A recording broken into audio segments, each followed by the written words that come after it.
या तो उस मंत्रिमंडल में उस मंत्री को रहने का जगह नहीं रहना चाहिए या फिर स्पीकर को रिजाइन कर देना चाहिए। जब आप उंगली उठा रहे हैं और कह रहे हैं कि उठाइए नहीं, आप किसी बॉडीगार्ड को कर रहे हैं क्या?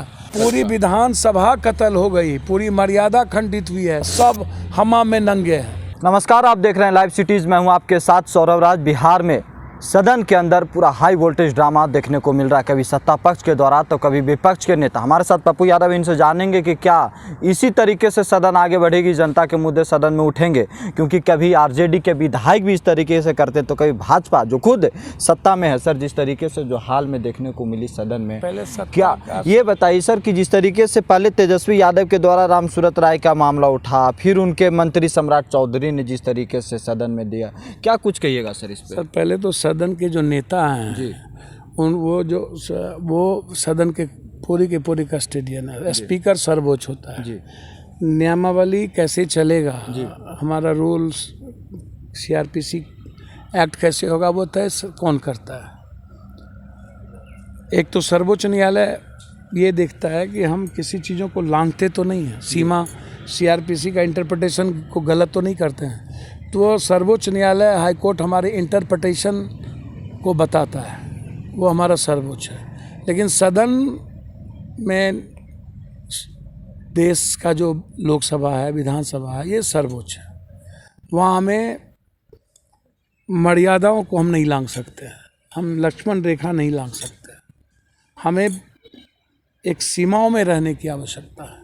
यदि हम डेमोक्रेसी में विरोध का तरीका होता है, यदि स्पीकर को कोई चैलेंज करता है, चुनौती देता है, तो मेरे ख्याल से मुझे लगता है या तो उस मंत्रिमंडल में उस मंत्री को रहने का जगह नहीं रहना चाहिए या फिर स्पीकर को रिजाइन कर देना चाहिए।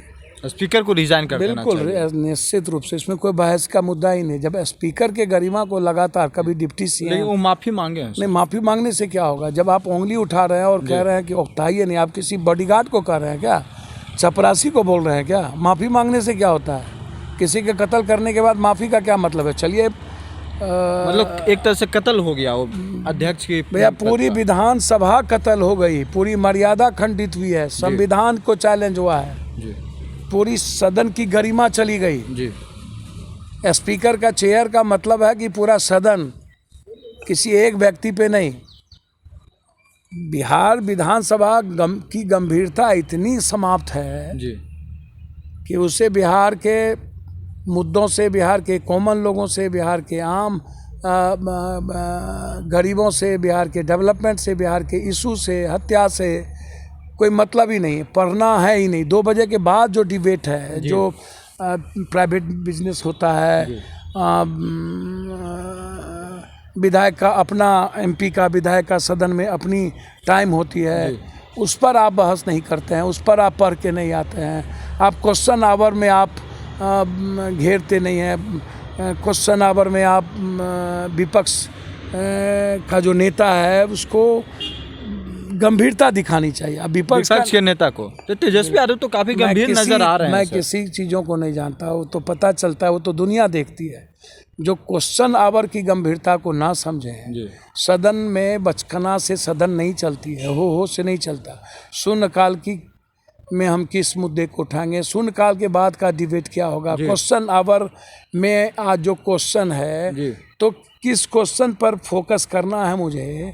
सरकार को हमें घेरना है, सरकार की कमजोरी को दिखाना है, जनता के बीच सरकार को यदि मुझे ये बताना है कि कहाँ पर इसने बेईमानी की है, घोटाला किया है, कहाँ लूटा है, आपको कोई मतलब ही नहीं है। आप क्वेश्चन आवर में बैठते ही नहीं, क्वेश्चन आवर में आप हंगामा करें। लेकिन जिनका नाम आप लेने से बच रहे हैं सर, वो कह रहे हैं कि हम जनहित मुद्दों को उठा रहे हैं। हम किसी से कौन? जनहित का मुद्दा क्या है? जनहित का मुद्दा आज है लॉ एंड ऑर्डर, जनहित का मुद्दा है पलायन, जनहित का मुद्दा है फैक्ट्री, जनहित का मुद्दा है रोजगार, जनहित का मुद्दा है एमएसपी, जनहित का मुद्दा था मुंगेर में इतनी बड़ी घटना घटी थी, वो सदन में एक बार चर्चा ही नहीं, गोली ही नहीं चली।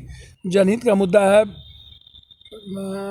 बिहार का जो यूपीएससी, बीपीएससी, जो एजुकेशन की स्थिति है, जो अस्पताल की स्थिति है। छात्रों के साथ देखने को मिलते हैं सर। कहाँ पर कौन सा छात्र के साथ कौन दिखता है मुझको नहीं पता, वो किसको दिखता है मुझे नहीं। मैं सदन की बात कर रहा हूँ। सदन में विपक्ष की भूमिका निभाने वाले विपक्ष को गंभीरता दिखानी चाहिए। सत्ता पक्ष तो अमर्यादित हो ही चुकी है जी। विपक्ष भी सीरियस नहीं है। विपक्ष तो और महान नॉन सीरियस है। तेजस्वी यादव के नाम लेने से बचते हैं। मैं किसी का नाम, मैंने पहले ही कहा कि विपक्ष में जो दायित्व और जिम्मेदारी का एहसास जनता ने दिया जी।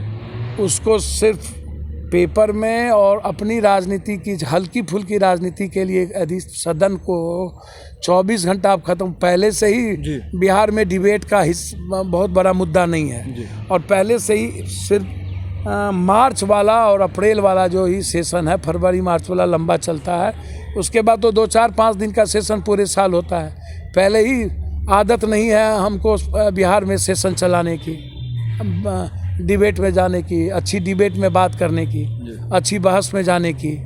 तो बिहार में तो पहले ही ये प्रॉपर्टी नहीं है। बिहार में तो हो बिहार के मुद्दों पर कोई प्रॉपर्टी है ही नहीं। यानी विपक्ष को इन मुद्दों के ऊपर बात करनी चाहिए।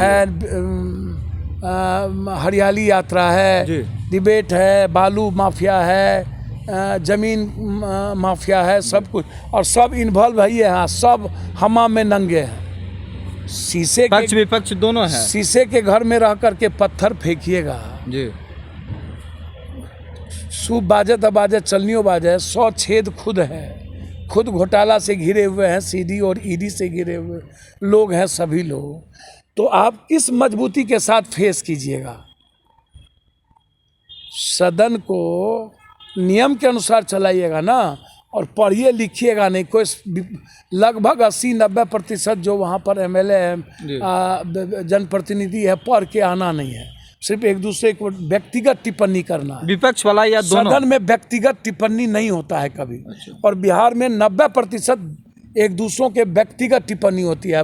मंत्री कहता है, चुनौती देता है कि आओ दिखा देते हैं, फरिया लो, औकात दिखा दो।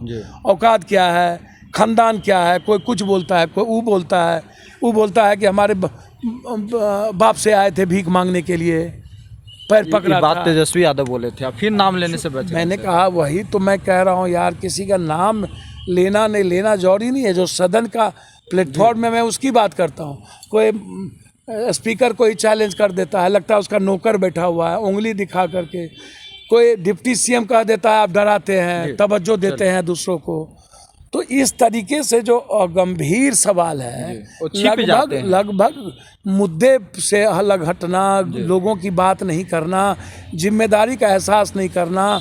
तो बंदर के हाथ में यदि आप अनार दे दीजिएगा, बेल दे दीजिएगा, तो वो कहाँ से चलेगा? तो सदन का जो नेता है नीतीश कुमार, उन पर सवाल है, आज पूरे सदन पर सवाल है। विपक्ष का तो कुछ कहना ही नहीं है। उनको तो बस हुलेल करना है, उनको कोई लेना देना तो है नहीं। बिहार कहाँ जा रहा है, बिहार क्या स्थिति है, घेरना चाहिए, क्या हुआ, गोली जो चली, अनुराग गुप्ता मर गया तो क्या हुआ, तो उस पर कोई चर्चा ही नहीं। चलिए, शुक्रिया सर, धन्यवाद, नमस्कार।